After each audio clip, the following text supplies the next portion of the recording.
Here's how we're going to start our day today is I just handed out a sheet.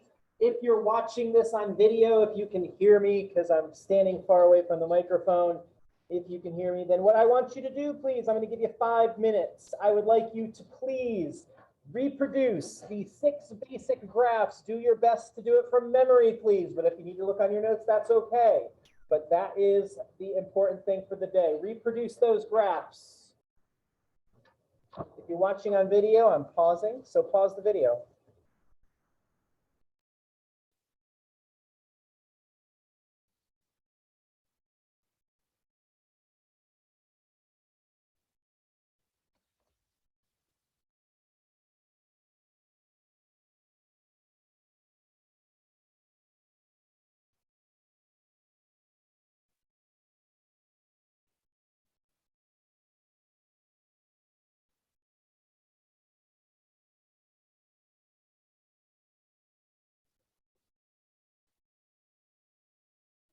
I'm going to get started and check your work with my work. If you have any question at all about these 6 graphs are super important to your future. Please, I cannot convey that with enough emotion. So here we go, x squared. Remember, any x value you put in, you're immediately going to square it.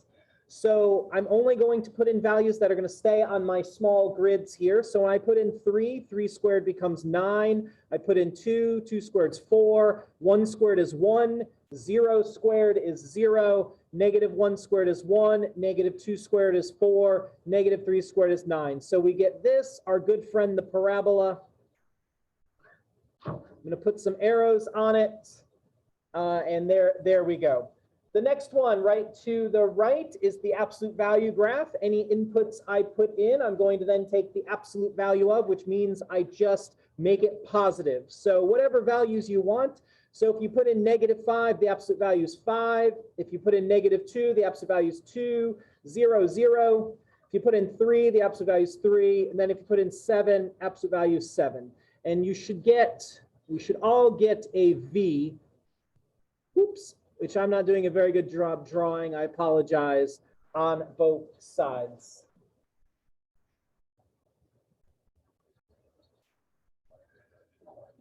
Any questions so far? X cubed, whatever x I put in, I'm cubing. So here we go, and I put in 2, I get 8. That's why if you put in 3, you get 27. We don't really have room for that. 1 gives me 1, 0, 0, -1 gives me -1, -2 gives me -8. And then here is my graph. It looks something like this right here. Square root. The square root is the first of the basic graphs that has a limited domain. So we start our values at 0. And I'm just going to put in x's that I'm strategically picking as having a nice square root. So square root of 1 is 1. Square root of 4 is 2. Square root of 9 is 3. And there we go.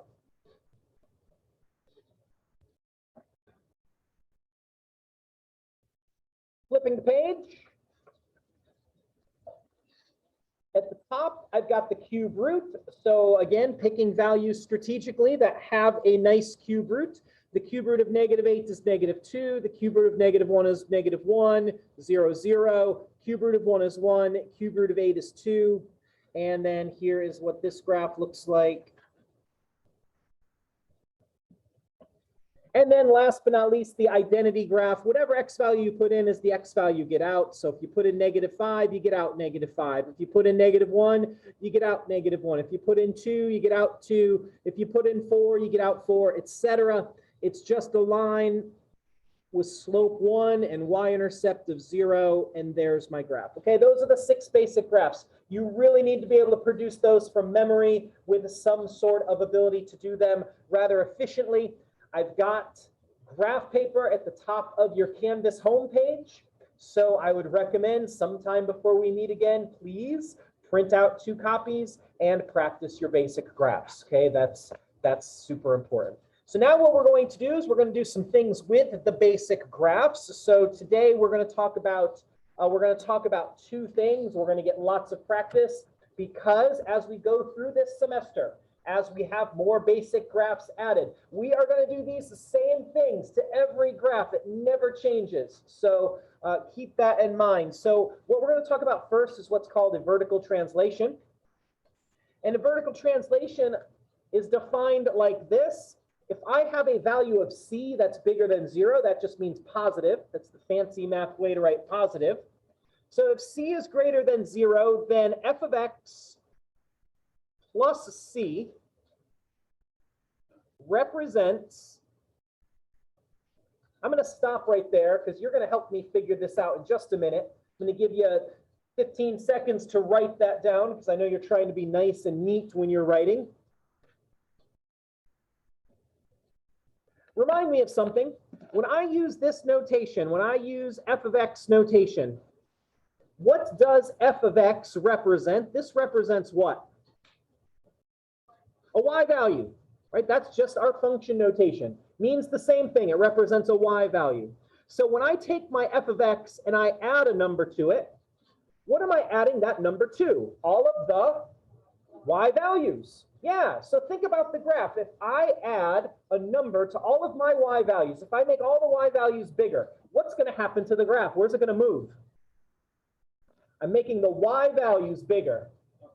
Up, right? The y values bigger means it's going to go up. So I'm just going to say that here. F of x plus c represents a translation up c units.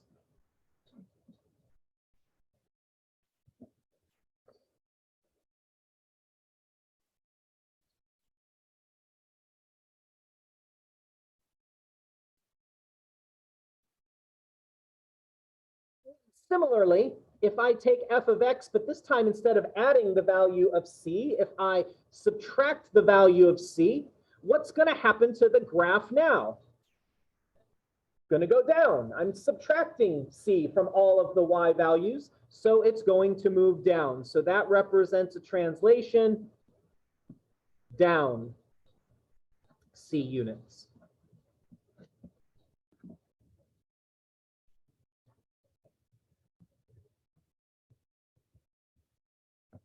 Well, the first exercise we're going to do then as we practice our vertical translations is we're going to look at the graph in example 1. Okay, we're going to do this one together. In example 1, well, first off, when we look at example 1, what basic graph, forget about the translation for just a moment, what basic graph am I using in example 1? It's the absolute value, it's the v function. Okay, so what I'm asking us to do is to give the equation of the function that this graph represents. So you have first off told me that f of x is equal to, I'm doing something to the absolute value graph. Now, let's take into account the translation. What have I done to the absolute value graph? It's gone up how many units? 4. You can see the pointy part of the absolute value is 1, 2, 3, 4 units from the origin. So that means it's the absolute value of x plus 4. Do not put the plus 4 inside the absolute value brackets. That is saying something completely different. We'll talk about that in a little while. Okay, so that plus 4 is outside of the absolute value. Any questions, comments, concerns so far? Then please do the same thing for example 2 right next to it.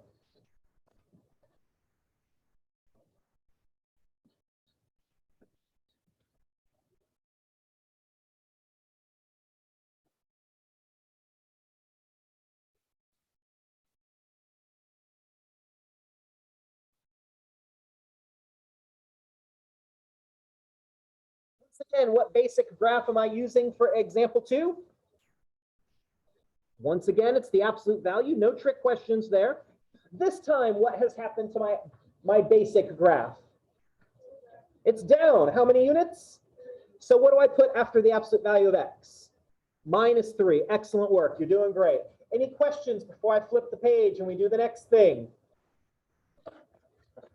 Alrighty then, here we go. Next page. So on the next page, what I've done at the top in example 3 is I've defined a basic function, okay, just a nice, simple check mark looking thing. And what we're going to do to the check mark is this. We're going to do 2 things together. First thing we're going to do is we're going to identify the domain and the range of the basic graph. So take a moment. This should be nice in review. I'm going to give you 10 seconds. Define the domain and the range of the graph that is given to you. Please.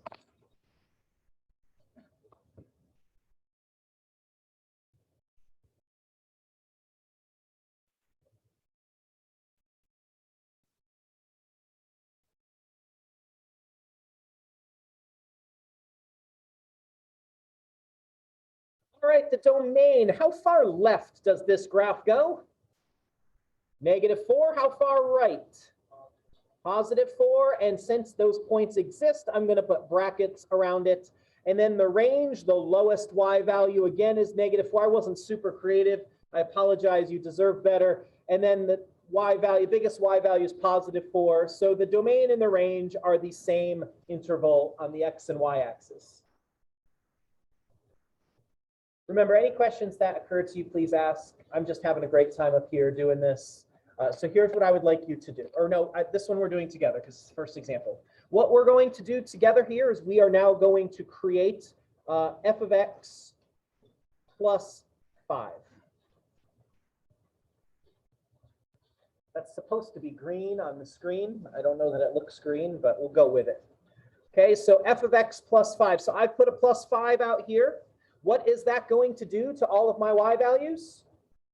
Move them up. Okay, so we're going up 5. So I'm just going to go to the points that I can see, and I'm going to count 5 units up. So here we go on the left end. 1, 2, 3, 4, 5. Make a dot at this peak. 1, 2, 3, 4, 5. The origin. 1, 2, 3, 4, 5. Over here at the trough here. 1, 2, 3, 4, 5. And then finally at the right end. 1, 2, 3, 4, 5. Whoops. Yeah, that's 5. Translations do not affect the shape. Okay, it's like you have taken a piece of plastic and you have just slid it 5 units. So the graph that you now have should be the exact same shape as the original one, only this time it's 5 units up. Once you've done that, please identify the domain and the range of the new graph.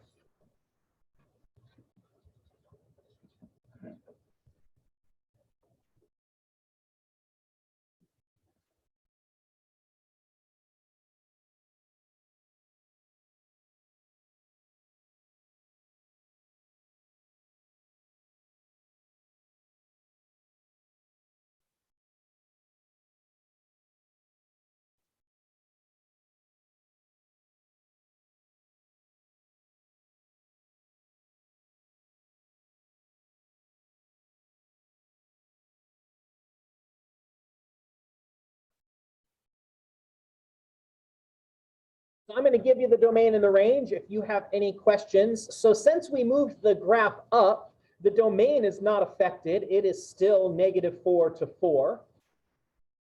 And now when I look at the graph, I can see that the range, the lowest y value is 1, the highest y value is 9.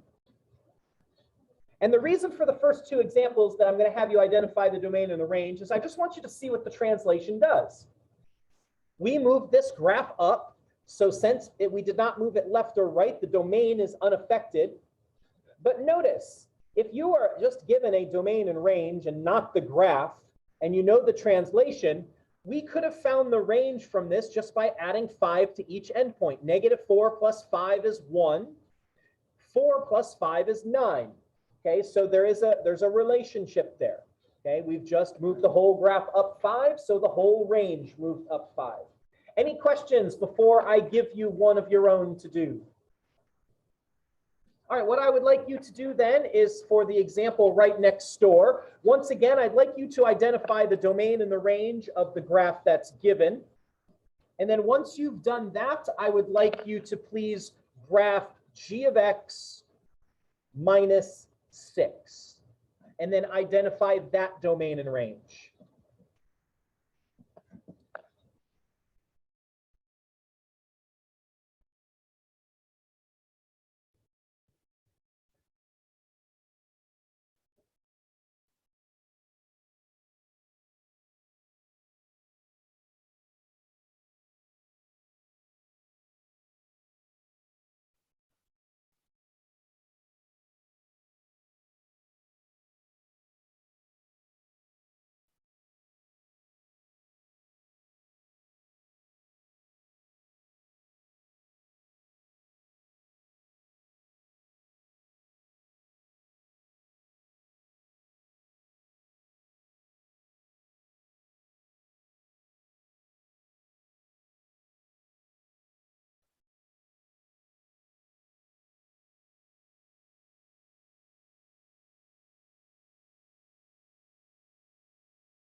So the original graph, the domain, the lowest x value is -4. I was really on the 4s when I made this sheet, apparently. And the furthest to the right it goes is 4. In the y direction, the lowest y value is -3, and the largest y value is +3. So there's my domain and range of the original graph. In fact, you could identify the domain and range of the translated graph right now, but we're not going to. So this -6, what does this -6 tell me to do with this graph?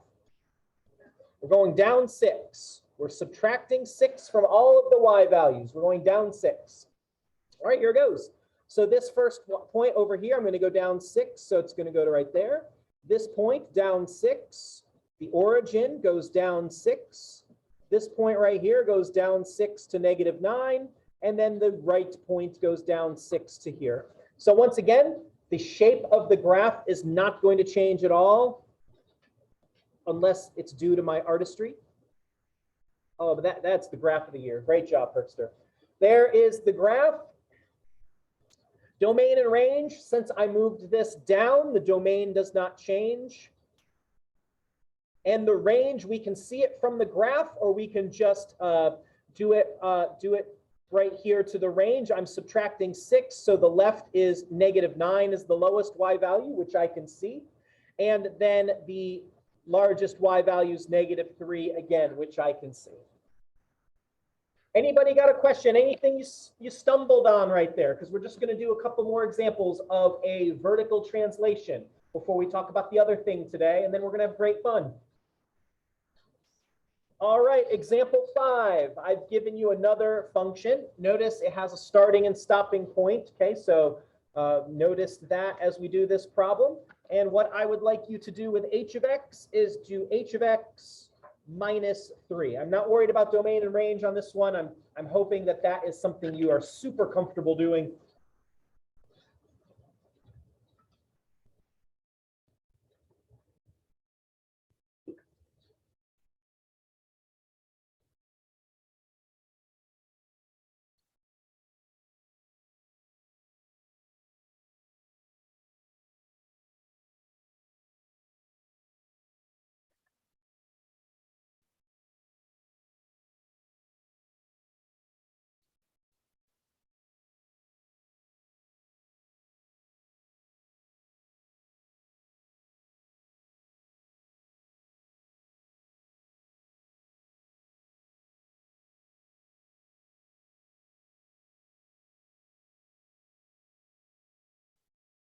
So this -3 here, it's telling me to do what with my given graph? Yes, thanks for playing along. It's going to move everything down 3 units. You're exactly right. So just going to go from left to right to do that. So down 3, down 3. This point goes down 3. I, for some reason, put a point right there, down 3. And then this end, down 3. 1, 2, 3. There we go.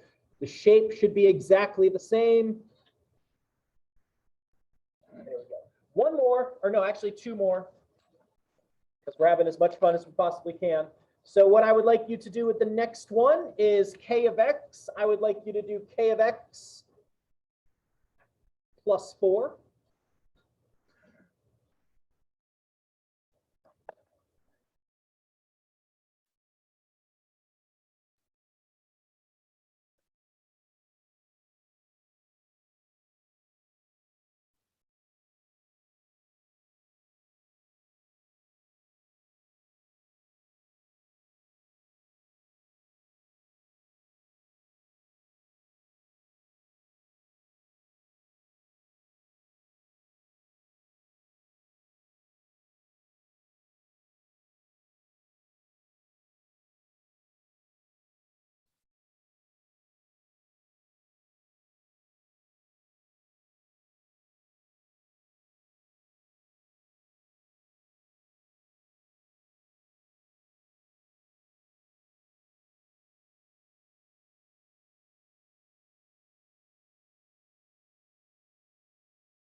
Plus 4. What's the plus 4 doing?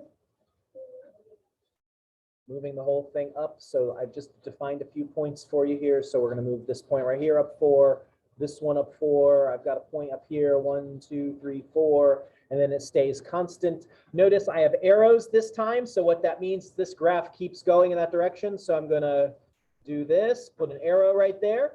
Then we're going to connect these two just like that, and then it's going to go straight across and stay constant. Again, the shape of the graph does not change. It's the position of the graph that changes.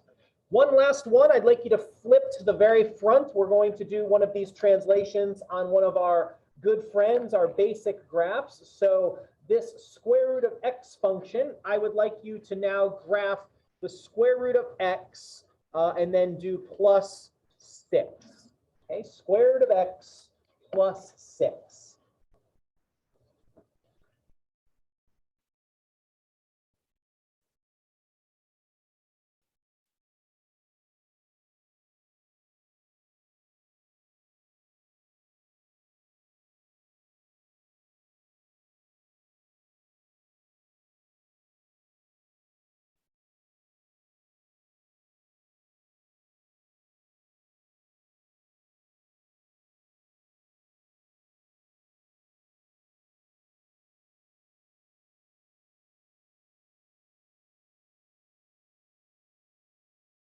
So please notice the plus 6 is not under the radical. Okay, when you're writing this down, this is not the same thing, and in fact would be wrong for this problem if you wrote down the square root of x plus 6. That means something completely different. We're about to talk about that in 14 seconds, so please don't do that. The plus 6 is outside of the function. That means I'm going to move the whole thing up 6 units. So here goes. I'm going to move this endpoint up 6, and then this goes up 6, and then this goes up 6, and then finally this one goes up 6. So my new graph looks just like that, up 6 units, same shape. Any question about vertical translations, up and down? All right, well, back to page 3 then, because the fun is just starting.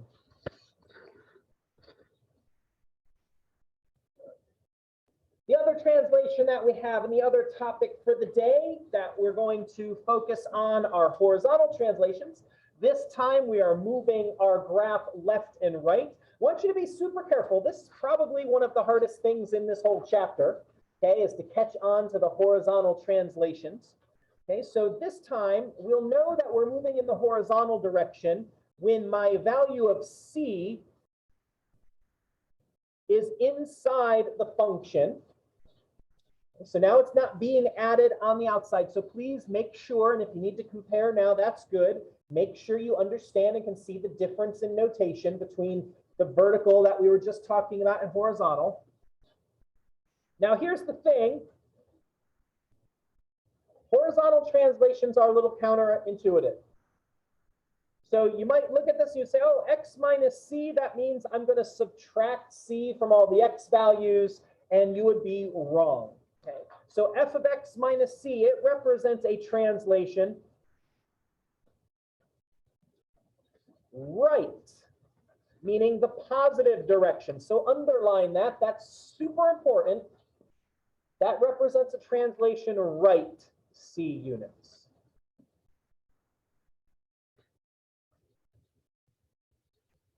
If you're curious as to why, the best explanation, the simplest explanation that I can draw up for you is the translation has to do with what value of x I would plug in here to get this in here to be 0, to zero it out. So I would put a positive c in here, and c minus c would be 0. That's why doing this represents a translation right, meaning in the positive direction. It's the exact reverse of what your brain wants to think right now. And then f of x plus c, again, we see the positive c. You automatically want to think positive x direction, so you've got to break yourself of that.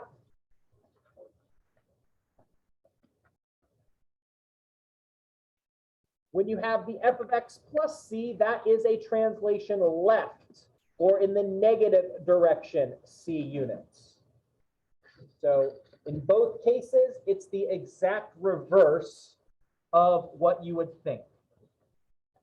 I'm just giving you a moment to write that down. Then we're going to go through the same process with the horizontal translations that we did for the vertical.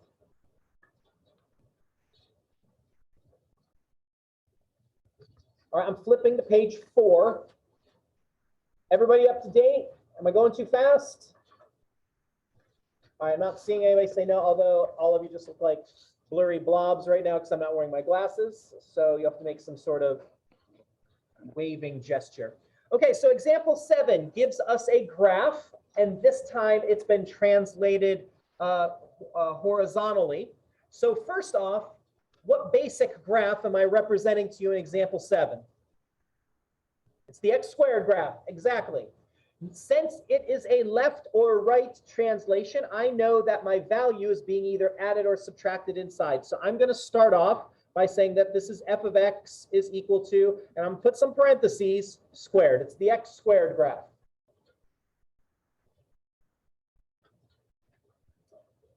This has been translated right, meaning it's been translated in the positive direction, 4 units.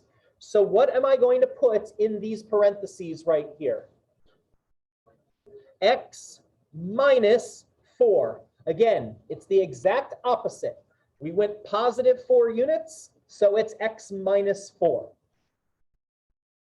Please try the same thing for example 8, which is right next door.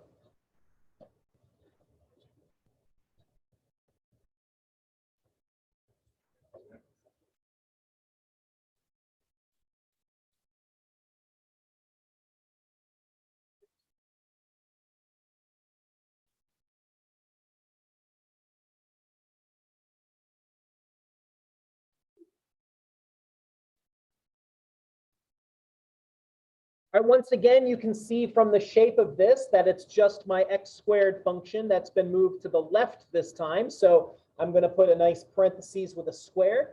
Since I moved the graph left 6 units, what is going to go in the parentheses?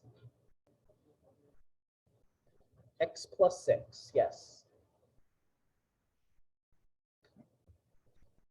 So right below that, once you're done, is example 9. It's the same graph we were just working with. In fact, these next 4 graphs are all the same graphs you've already worked with. I'm just going to remind us, this is from the previous page. The domain and the range of this graph are -4 to 4. Okay, that's no different. What I would like you to do, please, is make your best attempt at determining what is f of, and in parentheses, x minus 3. And then determine the domain and the range of that.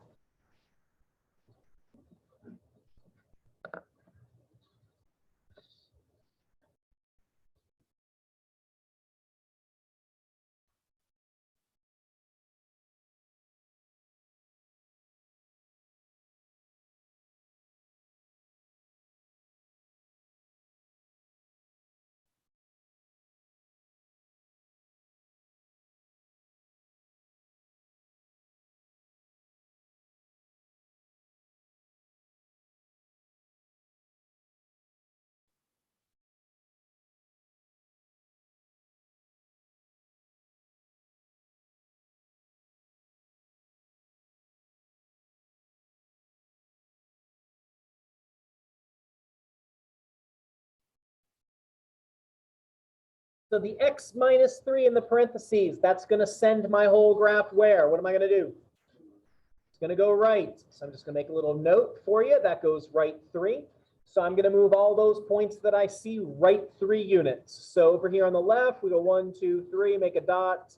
Then 1, 2, 3, make a dot. The origin, 1, 2, 3, make a dot. The bottom, 1, 2, 3, make a dot. And finally, the right side, 1, 2, 3, make a dot. Again, horizontal translations do not change the shape of the graph at all. It just slides its position. The same thing is true here for the domain and the range. I've not moved this up or down at all, so the range does not change. The domain does, though, since I've moved right, I've gone 3 units in the positive direction.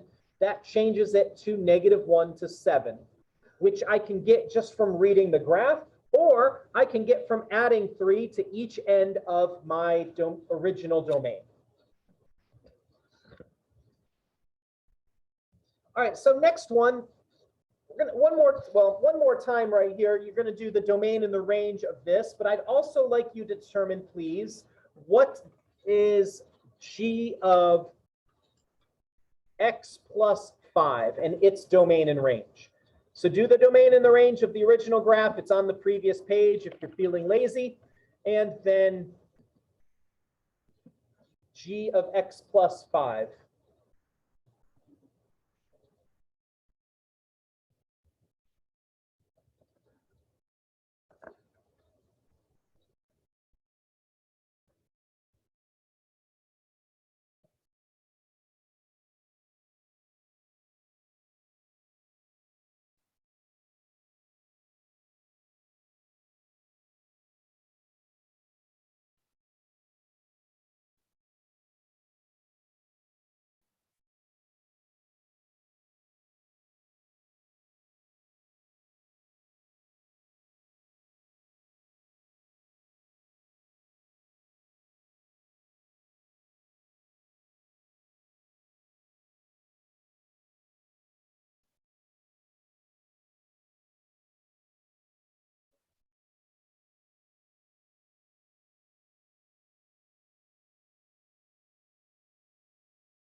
So the plus 5 in the parentheses, what does that tell me to do with the graph? Yeah, you're exactly right. Left 5, great. The more of these you do, I hope you catch on. I hope you're like, okay, another one, you know what's going on. Because when you hit boredom, then you've learned it. It's great. So left 5, we're going to move the whole thing. So this goes left 5, so there's to -9, and then this goes left 5 to here, left 5, left 5, and then last but not least, left 5. Again, the shape of this graph does not change at all, just a cute little wave. And then the domain and the range, since I've gone left 5, you can see from the graph, it goes -9 to -1, and the range is unchanged. If you got a question, be sure to ask it. These are the two things we're doing. We're going to do a few more problems that are just a horizontal translation. Then we're going to combine both translations together and focus on our basic graphs. So next page, example 11. Again, our little basic graph. If you could go ahead and you don't have to worry about domain and range on this one. Do h of x minus 5.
So this is going to take the entire graph right 5 units. I hope that's what you determined.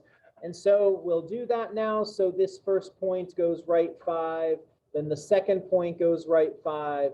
Then the bottom point down here goes 1, 2, 3, 4, 5 to the right. And then last but not least, 5 to the right. So again, as I keep saying, translations do not change shapes of graphs. They just change positions. And there's my new position of h of x. Doing all right? We still feeling pretty good? All right, I hope so. Here's k of x. Let's do k of x plus 2.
So this one, since it's a plus 2 in the parentheses, the whole thing's going to go left 2 units. So this point left 2, the bottom point down here left 2, this one left 2.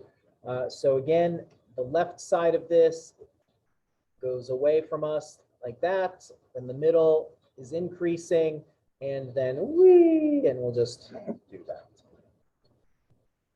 All right, so individually, I've got one more individual problem, but individually we've talked about horizontal translations, we've talked about vertical translations. And then how we're going to spend the rest of our time is just practicing putting these two things together. But before we do that, flip to the front page. And for your x cubed graph, I would like you to go ahead and please draw what x plus 3 cubed is going to look like. X plus 3 cubed.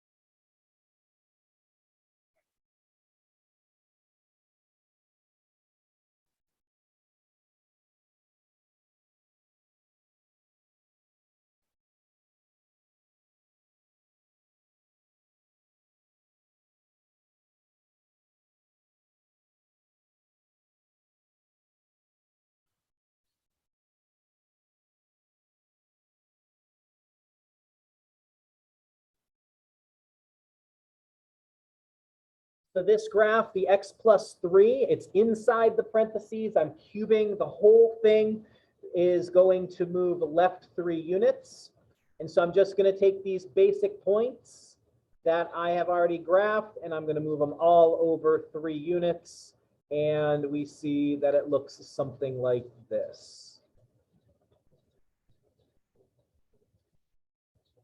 There it is. Beautiful. All right, so here we are. So for some reason, I did not draw the basic graph. I don't know why. I think I just got lazy at the end of this. So this gives us an opportunity to do something new and fun and who knows what. So let's do this. We'll keep this nice and relaxed and simple. Let's go to the point -3, -3. We're going to make a dot right there. And then we're going to go up to -1, 2. Then we're going to go over to, let's go 3, 2. And then last but not least, let's go 5 and negative 4. And we're just going to make a nice little table shape right here. This is the basic graph. Okay, we're just keeping it nice and simple. And so what I would like you to do then with those points is I'd like you to graph f of x minus 3 plus 2 and then answer the questions down below. Okay, I'll give you a couple minutes to sort through that. If you have any questions, let me know, please.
The two things are happening to this graph at the same time.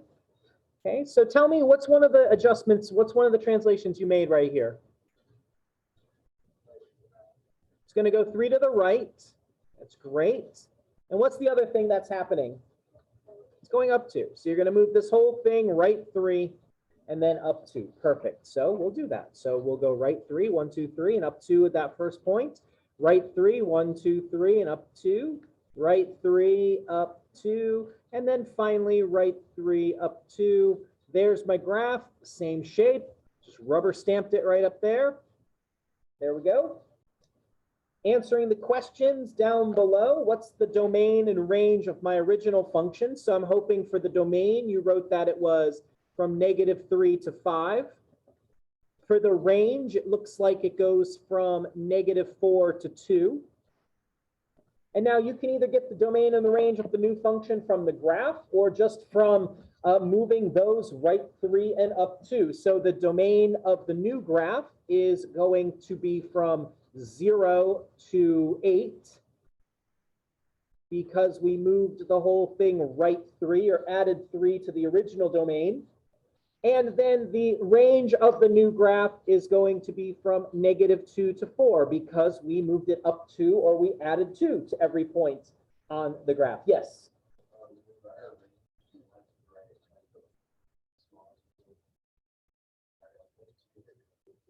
Yeah, it's, well, first off, it wouldn't be 2, negative 4 because 2 on the new graph is right in the y value 2 is right in the middle of the graph. But I think what you maybe meant is, can you write 4 comma negative 2 for the range? And interval notation only makes sense in number order. So we always go from lower bound on the left to upper bound on the right. Yes, great question. Good clarifying question right there. All right, so on the next one, example 14, we're gonna do this. We're gonna go negative 4, 0 will be the first point. Then 2 and -3 will be the second one. 0, 0. 2 and +6. And then 4 and 0. And we'll just connect it with some cute little curves here. Whee! Just for fun. And do the same process, please.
So this one, we're going to go left 4.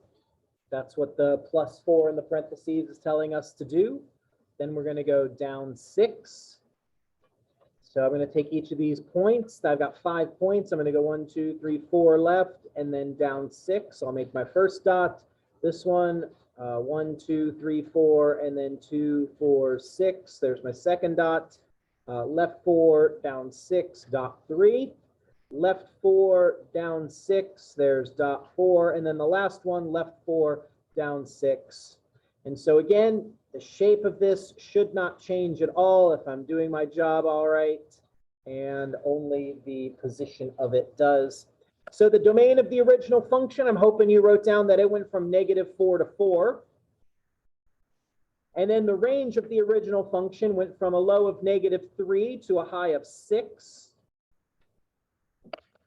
And again, you can look at the graph, or you can just move the domain left 4 if you want. So that's going to take it to -8 to 0. And that's what the graph reflects. Oh, you can't see what I'm writing. -8 to 0, that's what the graph reflects.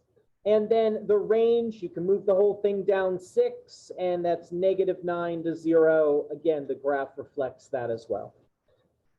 Questions, comments, concerns? We're in the home stretch. Translations. All right, so flip to the last page. We're going to start at the bottom, and then we'll work our way up as time allows. So here's what I would like you to do. I'm going to give you 30 seconds on example 20, 30 seconds. I want you to draw the basic graph that is being used for example 20. And you can move ahead and do the rest of it, but all I'm asking you to do in 30 seconds is what basic graph are we using?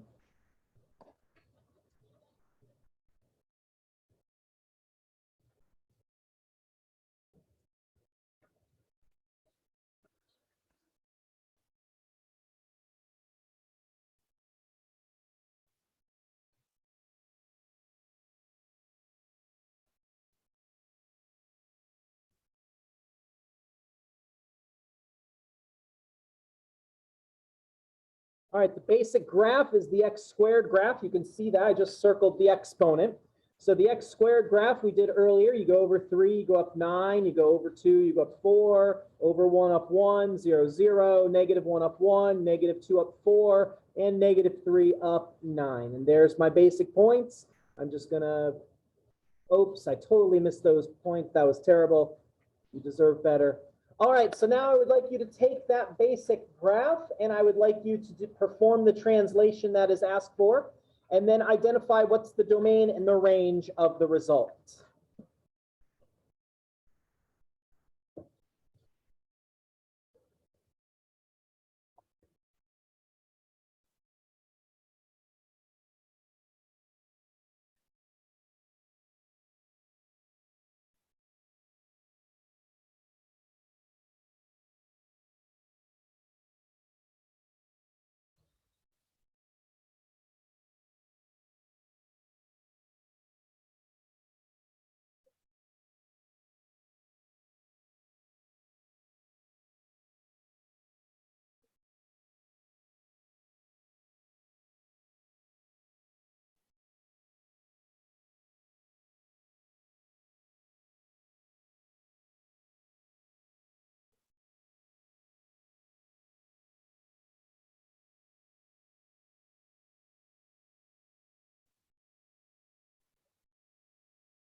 Okay, so according to the function that's written there, we're going to take that basic function, we're going to move the whole thing left 3 and then up 2 units to get our new function.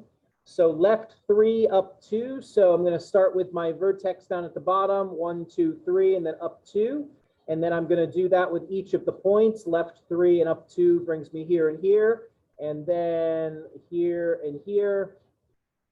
And then finally left 3 and up 2. I think I got to go a little bit off the grid. So left 3 and then up 2. And then we're going to be like somewhere up here in the examples. So sorry about that.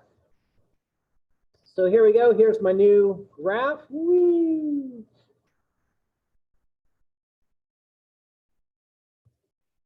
The domain and the range. The domain of this is going to stay negative infinity to infinity. Okay, it doesn't change how far left or right it goes. What does change is the range. The lowest y value is now 2, and then it goes up to infinity. And so there is my range. Questions, comments, concerns? You're approaching the finish line. All right, let's go left to example 19. Once again, I'm going to give you 30 seconds. I'd like you to produce the basic graph that is being used for example 19.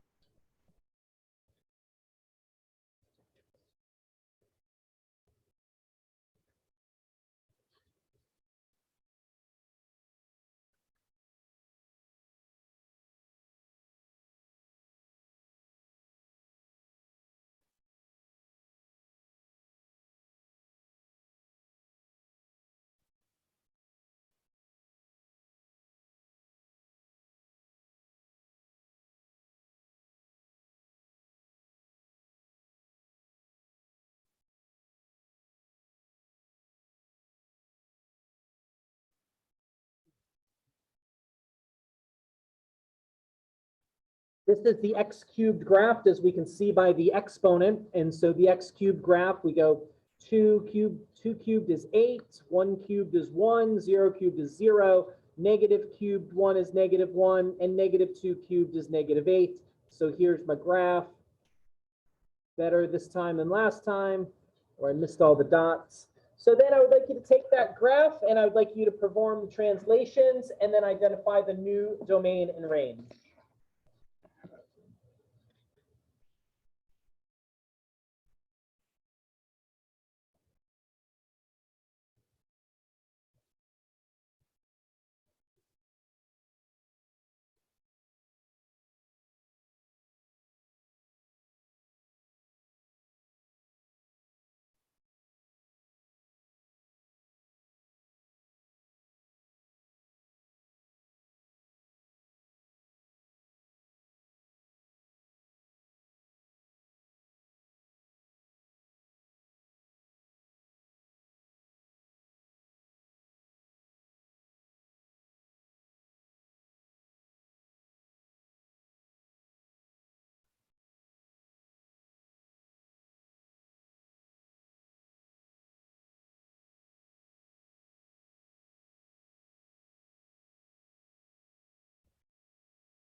This time we're taking this graph. The +2 says we're moving it left 2.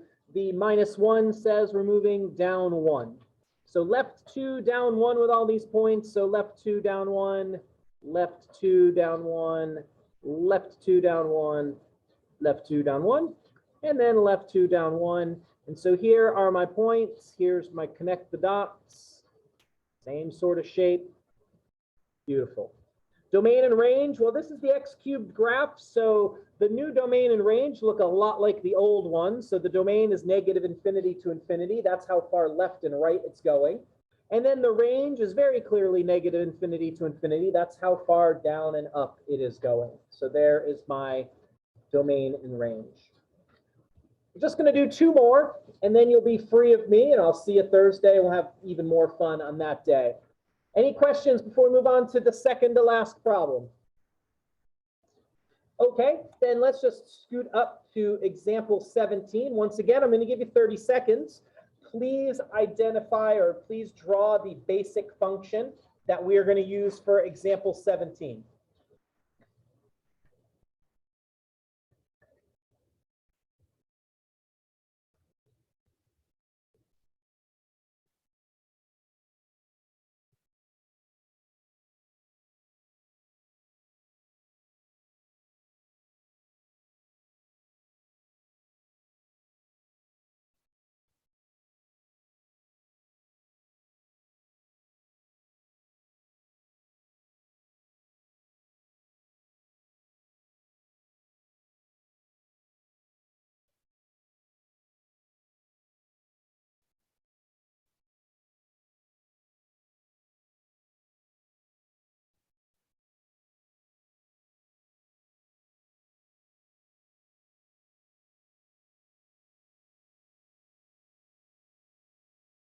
All right, example 17, you can see by those vertical bars surrounding the x plus 2 that this is the absolute value graph. So absolute value says whatever you input, you make positive. So I'm just doing that with a bunch of values here just to get a good feel for what's going on. So this is the v function.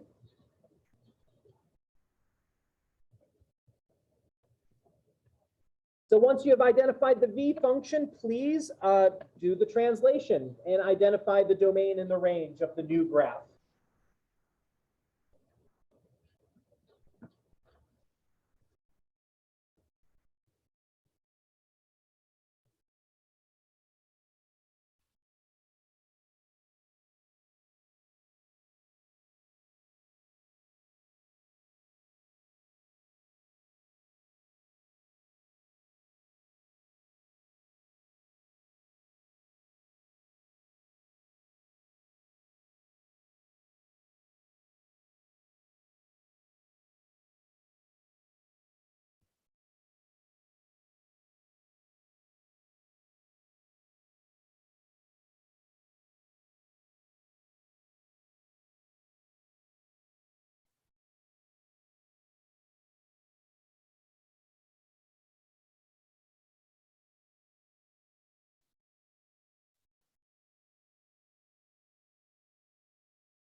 Right, so we're taking the whole absolute value graph. The plus 2 says let's go left 2. The minus 4 says let's move it down 4.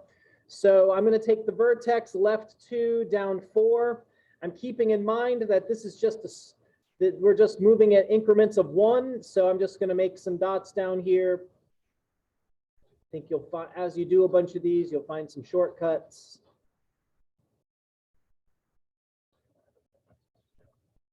So there's my new V graph that's been moved left 2 and down 4.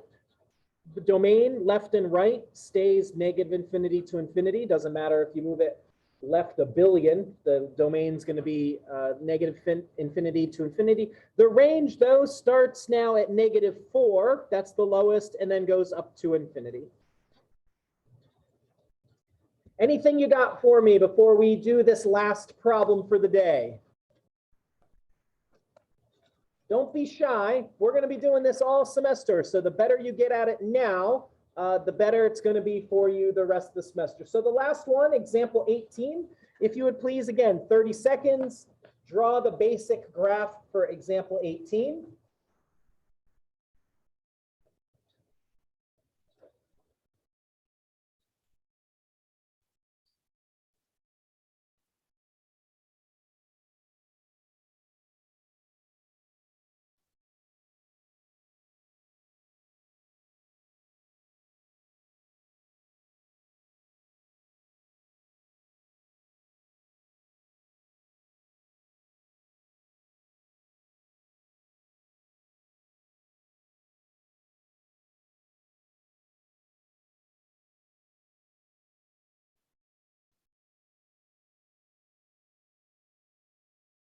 So this is the square root graph. The square root graph starts at 0, 0. Square root of 1 is 1. Square root of 4 is 2. Square root of 9 is 3. So this is the square root graph right here. And now if you would, as the last thing, perform the translation and identify the domain and the range of the new graph.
All right, so this basic graph is moving left 7 down 2. I've done that. I've moved my dots left 7 down 2. So then the domain, how far left or right? Well, now this one starts at -7 and goes to infinity. And then the range, how far down? This one starts at -2 and goes to infinity. So there's your domain and range. Well, we have exhausted everything we need to say about translations.